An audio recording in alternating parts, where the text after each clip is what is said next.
তুফান সিনেমাটিতে যে পরিমাণ মারপিট হয়েছে, তুফান সিনেমাটিতে যে পরিমাণ অ্যাকশন যোগ করা হয়েছে, তুফান সিনেমাটিতে শাকিব খানকে যে পরিমাণ স্ক্রিনে রাখা হয়েছে, হল চলতেছে না, হলের স্টাফরা বেতন পাচ্ছে না, কোরবানি ঈদে তোমার টেনশন, তুমি কোরবানি দিতে পারছো না, আর হলের কর্মচারীর টেনশন হচ্ছে আমি তো সেমাই কিনতে পারবো না ভাই, আমার তো বেতন বন্ধ, 6 মাস যাবৎ বেতন পাই না।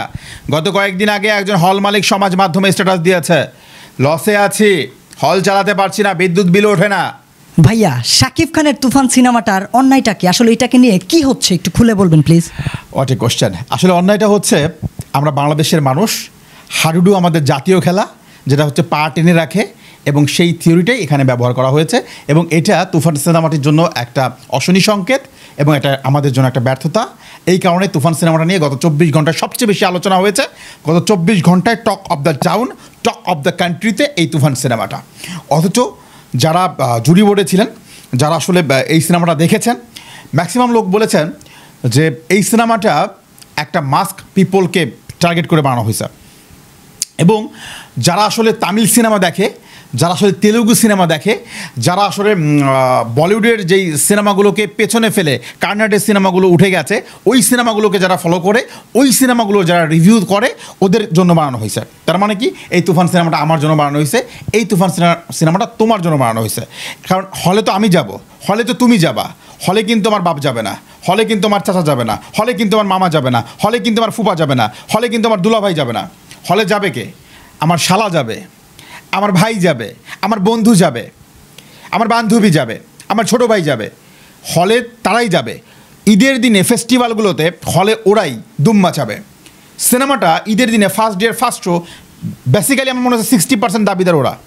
তুফান সিনেমাটিতে যে পরিমাণ মারপিট হয়েছে, তুফান সিনেমাটিতে যে পরিমাণ অ্যাকশন যোগ করা হয়েছে, তুফান সিনেমাটিতে শাকিব খানকে যে পরিমাণ স্ক্রিনে রাখা হয়েছে, তুফান সিনেমাটার ডিউরেশন যদি 2 ঘন্টা 20 মিনিট হয়, এই 2 ঘন্টা 20 মিনিটের মধ্যে 2 ঘন্টার সময় তুমি অন্য কোনো চিন্তা আনতে পারবে না মাথায়, তুমি অন্য কোনো সময়ের জন্য কিছু মানে থিঙ্ক করতে পারবে না।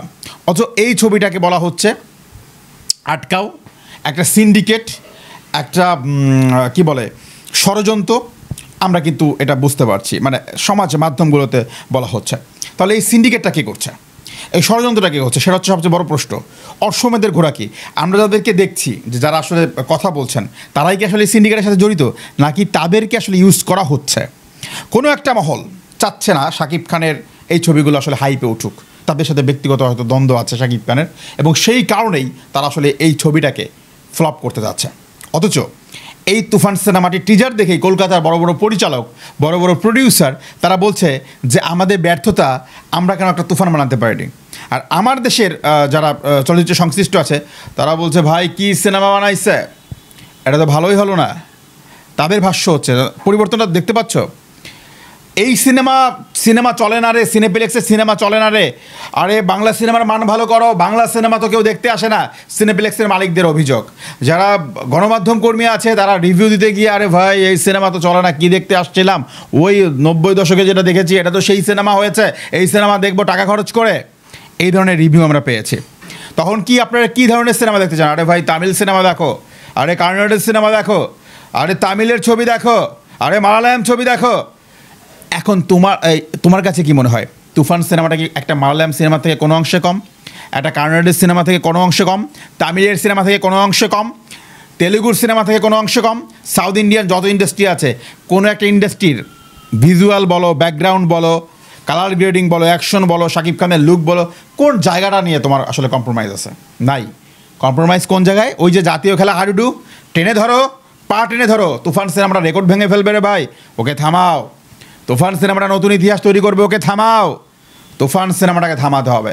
আরে হল মালিক মরে যাচ্ছে, হল চলতেছে না, হলের স্টাফরা বেতন পাচ্ছে না, কোরবানি ঈদে তোমার টেনশন, তুমি কোরবানি দিতে পারছো না, আর হলের কর্মচারীর টেনশন হচ্ছে আমি তো সেমাই কিনতে পারবো না ভাই, আমার তো বেতন বন্ধ, 6 মাস যাবৎ বেতন পাই না।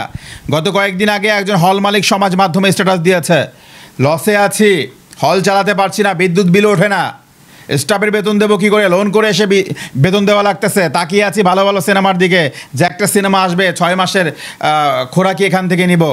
তাদের স্বপ্নে তুমি আঘাত করতে চাও, কথাগুলো অনেকের কাছে তেতা লাগতে পারে, বাট আমার রিভিউতে, আমার রিয়াকশনে আমি সত্যটা তুলে ধরার চেষ্টা করি। আমি ওটাই বললাম, তুফানের জন্য সবচেয়ে ব্যাড লাক হচ্ছে আমরা বাঙালি, আমরা পা টেনে ধরতে পারি, আমরা কখনো স্বপ্ন নিয়ে এগোতে পারি না।